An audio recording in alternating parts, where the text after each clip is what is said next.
Area से होंगे। तैयब बलूच आपकी खिदमत में हाजिर है। सबसे अहम खबर तो ये है कि सैफर केस के अंदर तहरीक इंसाफ के चेयरमैन इमरान खान और साबिक वज़ीर ख़ारजा शाह महमूद कुरैशी की दरख्वास्त ज़मानत जो है वो खारिज कर दी है। ये ज़मानतों का केस दरअसल ये था कि सैफर मामले पर इन्होंने जो है वो अपना ज़मानत की दरख्वास्तें दायर कर रखी थी और ये ज़मानत बाद अज़ गिरफ्तारी थी, यानी कि ये दोनों जो है वो ऑलरेडी गिरफ्तार हैं और असद उमर अभी जो इनके साथ गिरफ्तार थे। तब असद उमर की ज़मानत मंजूर कर ली गई है, लेकिन शाह महमूद कुरैशी और इमरान खान की जो है वो दरख्वास्त ज़मानत खारिज कर दी गई है और ये 26 सितंबर तक जो है वो जुडिशल रिमांड पर जेल में है।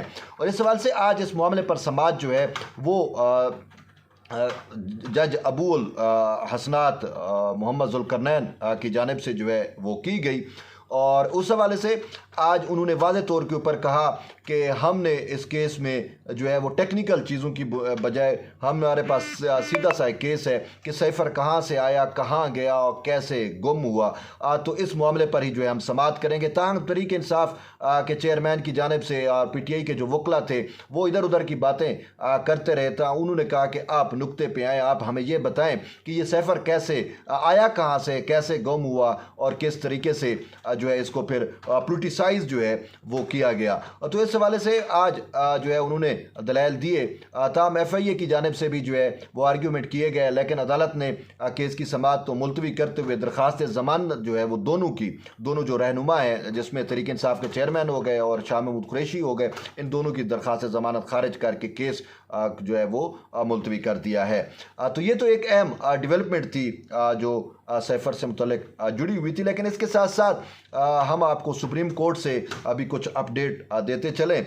जैसा कि आपको इल्म है कि सुप्रीम कोर्ट के अंदर जो है वो चीफ जस्टिस उमर अता बंदियाल जो है अपने आखिरी दिन जो है वो गुजार रहे हैं। कल शायद उनका जुम्मा है, तो कल लास्ट वर्किंग डे होगा और इस हवाले से कल एक अहम फैसला जो है उसकी तवक्को की जा रही है कि नैब तरामीम केस जिसका फ़ैसला जो है वो चीफ जस्टिस उमर अता बंदियाल के बेंच ने जो है वो महफूज किया था और उन्होंने कहा था कि हम ये फ़ैसला जल्द सुना देंगे।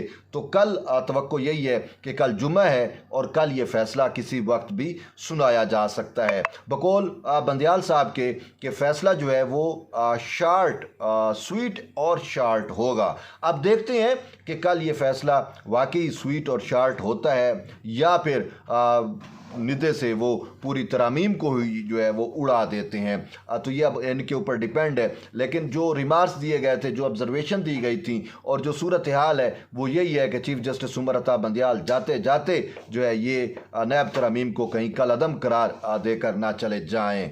तो अब कल के दिन का इंतज़ार है कि कल जो है वो फ़ैसला क्या आता है।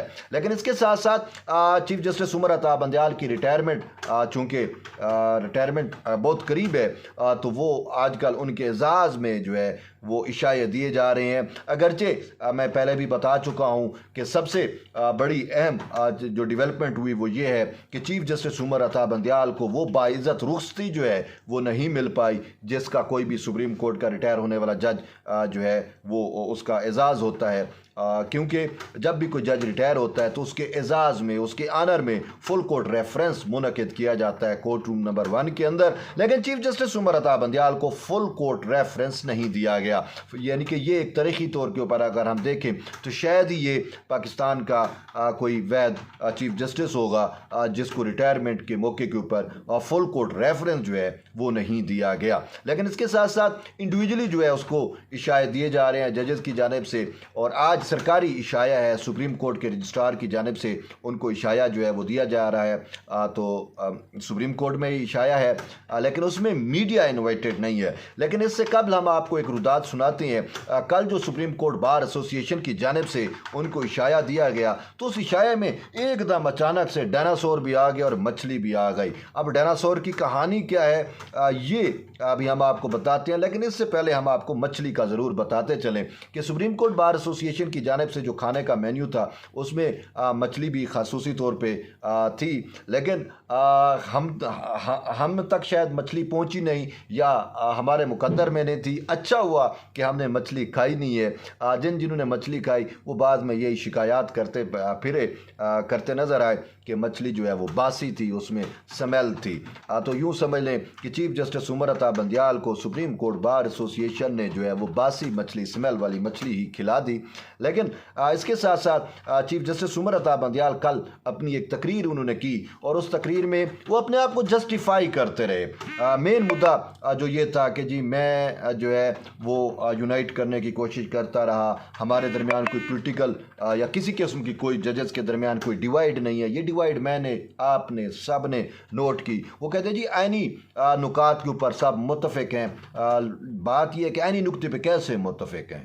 ون مین شو تو آپ نے بنا رکھا تھا, آپ کو یہ کہتے تھے ون مین شو, ٹھیک ہے, اور پورے کے پورے سپریم کورٹ کو آپ نے سیکریفائس کیا اپنی مدر ان لا کے لیے. تو ڈیوائیڈ کیوں نہیں تھی؟ انڈیپینڈنٹ ججز ورسز لائک مائنڈڈ ججز, عمران ججز, یہ سارے اصطلاحات آپ کے لیے تو مشہور کرائی گئی نا, باقیوں کے لیے تو اصطلاح یہ نہیں آئی. قاضی فیاض عیسیٰ کے لیے تو نہیں آئی, یا جسٹس جمال خان مندو کے لیے تو نہیں آئی, جسٹس منصور علی شاہ کے لیے تو نہیں تھی, جسٹس اختر من اللہ کے لیے تو نہیں تھی. یہ تو آپ جیسے ججز کے لیے یہ اصطلاحات متعارف کرائی گئی تھی. اور اب آپ کہتے ہیں کہ کوئی ڈیوائیڈ نہیں ہے. ہاں, آپ نے اس ڈیوائیڈ کی بنیاد جو ہے وہ آپ نے رکھی. اگرچہ اگر دیکھیں تو باقی بھی چیف جسٹس گزرے, اور اگر ہم ثاقب نثار صاحب کا دور دیکھیں تو اس میں کوئی واضح طور کے اوپر سپریم کورٹ میں دو دھڑوں میں تقسیم ہوئی نظر نہیں آئی. ٹھیک ہے, وہ انڈیویجلی ایک دو معاملات ضرور تھے, اور خصوصاً وہ بھی جو ہے وہ ثاقب نثار کی اپنی غلطیوں اور کوتاہیوں کی وجہ سے تھے. بات یہ ہے کہ جب ثاقب نثار نے چیف جسٹس کا منصب سنبھالا تو اس نے سب سے پہلے کام کیا تھا, آپ کو یاد نہیں ہے؟ پورا کا پورا تلور والا معاملہ جو اس نے اٹھا کے باہر پھینک دیا تھا, اور اس میں انہوں نے انتہا کیا کی تھی کہ سپریم کورٹ کی روایت کو توڑ دیا تھا کہ ٹھیک ہے, جب تلور کے اوپر پابندی لگی تھی تو وہ بھی آپ معاملہ دیکھیں کہ اس میں جسٹس جواد خواجہ والا بینچ تھا. مجھے آج بھی وہ چیز یاد ہے, جسٹس دوست محمد خان تھے اور جسٹس قاضی فیاض عیسیٰ تھے. ٹھیک ہے, وہ دو جج اگر ریٹائر ہو گئے تھے, لیکن اس ٹائم دوست محمد خان بھی موجود تھے.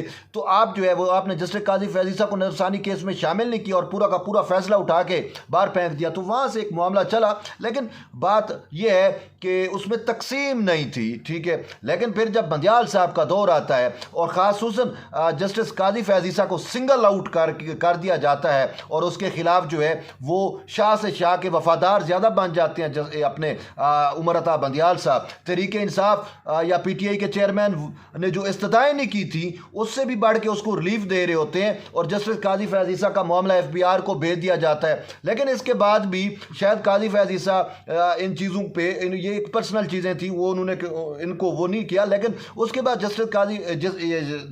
چیف جسٹس عمر عطا بندیال جس طریقے سے آئین اور قانون کی دھجیاں اڑاتے رہے, 184(3) والا معاملہ ہو, بینچ کی فکسیشن کا معاملہ ہو, کیس مینجمنٹ کا معاملہ ہو, یا پھر جو ہے وہ تحریک انصاف کی سہولت کاری کے لیے معاملہ ہو, وہ صرف اپنے مخصوص ہم لائک مائنڈڈ ججز کو بٹھاتے تھے. آرٹیکل 63 کو ری رائٹ کرنے کا معاملہ وہ آپ کے سامنے ہے کہ مخصوص ججز کے ذریعے کرایا گیا. اب اس میں جایا کہ باقی سپریم کورٹ کے ججز جو تھے ان کی یہ پوائنٹ آف ویو آتے رہے کہ بھائی یہ ایسے ایشوز ہیں کہ اس میں جو ہے آپ فل کورٹ بینچ بنا دو تاکہ پورے کے پورے سپریم کورٹ کے ججز کی جو وزڈم ہے وہ سامنے آ سکے. لیکن بندیال نے کہا کہ نہیں جی, جو میری وزڈم ہے وہی پریویل کرے گی, جو میری مدر ان لا کا جورسپروڈنس ہے وہی پریویل کرے گا, باقیوں کو تو مجھ سے غرض نہیں ہے, یا باقیوں کو میں کیوں اتنی اہمیت اور فوقیت دوں.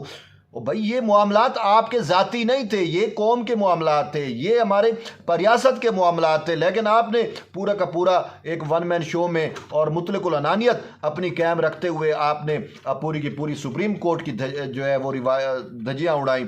بلکہ میں تو یہ کہتا ہوں کہ آپ نے کلنک لگایا. اور شکر خدا کا کہ وہ کہتے ہیں نا, وقت کسی کی میراث نہیں ہوتا. ٹھیک ہے, یہ بندیال صاحب سمجھتے تھے کہ میں بھی ناگزیر ہوں اور یہ وقت میرے ہاتھ میں ہے اور میں اس کو جیسے ٹرن کروں. بھائی نہیں, وقت کسی کی میراث نہیں ہوتا. آپ کا وقت گزر گیا نا, اب آپ کہاں جائیں گے؟ تاریخ کے کوڑا دان میں. آپ کا مقدر تو تاریخ کا کوڑا دان ہے نا. کل بھی جو آپ نے آیت پڑھی سپریم کورٹ بار ایسوسی ایشن کے شائع میں کہ مجھے برل मैं उस चीज़ पे नहीं जाता कि मुझे अच्छे अल्फाज में याद किया जाए। अच्छे अल्फाज में तो उनको याद किया जाता है जिनके गुण, जिनके लक्षण अच्छे होते हैं। कल इस हवाले से जस्टिस जमाल खान मंदूखेल के साथ मेरी गपशप हो रही थी, तो उनके साथ जब ये बात हुई तो मैंने उनको कहा कि सर, मेरी क्वेटा की जो संगत है वो मुझे बता रही थी कि जस्टिस जमाल खान मंदूखेल को आज भी बलूचिस्तान में बड़ी इज्जत और कदर मंज़लत की निगाह से देखा जाता है। तो उन्होंने कहा कि वैसे जो शख्स चला जाता है उसको तो अच्छे अल्फाज में याद नहीं किया जाता। तो ये बात जस्टिस अपना चीफ जस्टिस उमर अता बंदियाल के लिए तो दुरुस्त है। और मैंने कहा कि नहीं, जिन्होंने अच्छे काम किए होते हैं ना, उनको अच्छे अल्फाज में रखा जाता है। और आप जो बलूचिस्तान हाई कोर्ट में बतौर चीफ जज जो आप रह के आए हैं, और आपकी जो लीगेसी है, वो आज भी बलूचिस्तान के लोग जो हैं, वहाँ की जो लीगल फ्रेंडलिटी, वो सारे के सारे उसकी जो है वो काबिल इस्ताइश हैं, वो आपकी तारीफ़ें करते हैं